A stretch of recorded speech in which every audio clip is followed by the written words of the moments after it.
James A. Farley, Postmaster General during Roosevelt's first two administrations.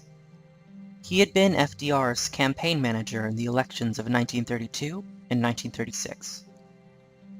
In 1928, Roosevelt was elected governor of New York by less than 30,000 votes. In 1930, I was chairman of the Democratic State Committee and conducted his campaign for re-election, and he carried the governorship by 750,000 votes. On the wall, facing his desk, is a large portrait of Franklin Delano Roosevelt. Youthful, vigorous. He glances up at the photograph. It brings back the last discussion I had with him. I urged him not to run for a third term. I predicted he was in for rough going. The world was in a bad way. He'd break a tradition that shouldn't be broken, that had existed since Washington's time. And he wasn't getting any younger. I predicted that he'd run for a fourth time. I just told him I thought that if he won, he'd even run for a fifth time. I broke with him on the issue, of course. I felt very keenly about it. He just didn't think anybody else was big enough to be president. And that's not said unkindly. He did not like to give up power, let's put it that way. In 1936, I was more optimistic than he was. I predicted he'd carry every state but two, Maine and Vermont. I coined a slogan then. There used to be a phrase, "As Maine goes, so goes the nation." The day after election at a press conference I said, "As Maine goes, so goes Vermont." I went across the country for him in 1931, starting about June 18, if my memory serves me correctly, all by train. I was gone about 20-odd nights, and I was on the train 18 nights. When you'd get up in the morning, the sheets were covered with coal dust. It was hot, no air conditioning, pretty tough going. As the train stopped for refueling, say at Grand Island, Nebraska, or Pocatello, Idaho, I'd get off and walk around the station platform. I'd talk with the railroad men and the others. They didn't know who I was. I'd ask them who they thought was the best man for the Democrats to nominate, and could he win, and so on. I wrote Mr. Roosevelt a letter. I don't know if it was from Portland or Seattle, in which I said that nearly every governor I met was a candidate for vice president because they were sure he could win. It's one of those things. You go riding around town and talk to taxi drivers and other people. You can go into lunchrooms. The information is not always accurate, but the sentiment is obvious. People wanted to change. Unemployment, and then prohibition. Arthur Brisbane, who was a great reporter for Hearst, supposedly a very astute newspaperman, and I'm sure he was, made this statement in the lobby of Congress Hotel in Chicago. What difference does it make what plank the Democrats put in their platform? The 18th Amendment won't be repealed during the lifetime of any person attending this convention. This was in July of 32. It was repealed early in December 33.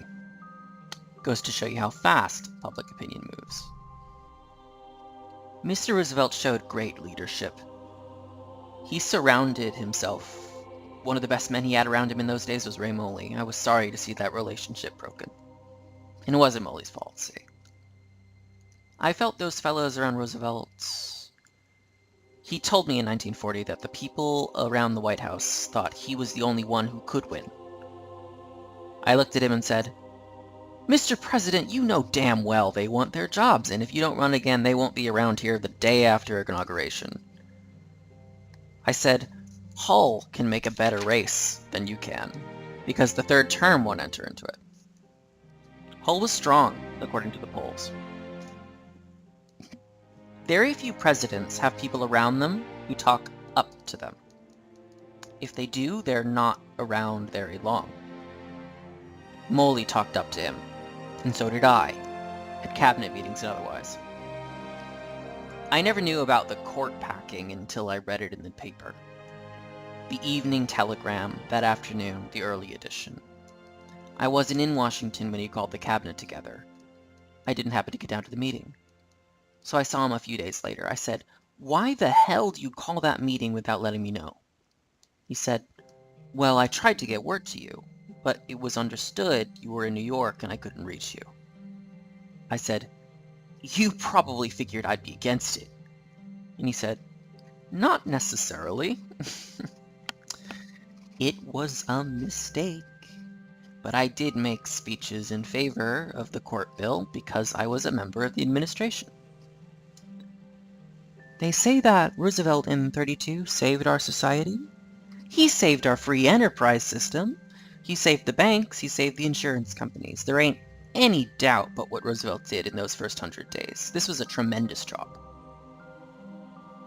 What do you think would have happened if he hadn't been elected, if his New Deal legislation had not been enacted? God only knows. I remember during the inauguration period, you couldn't get a check cashed in Washington. The hotels were afraid to cash a check, so many banks were failing. During the week of inauguration, Roosevelt closed all the banks and then gave orders to move as quickly as they could to open what were known to be definitely solvent banks. A quick survey. They didn't lose any time. If a depression came on us today, would the attitude of people be different? The attitude of people today is bad enough even though they're gainfully employed. It's difficult for me to understand the attitude of youth. I never went to college, but I'd proceed on the theory that if you're not satisfied, resign and go to some other college. If I was a student at Columbia now, I wouldn't be descending out around and causing a lot of trouble. I'd go to a college where I thought the conditions were ones under which I could labor and graduate and get the education I sought. That's an old-fashioned idea, but that's the way I feel.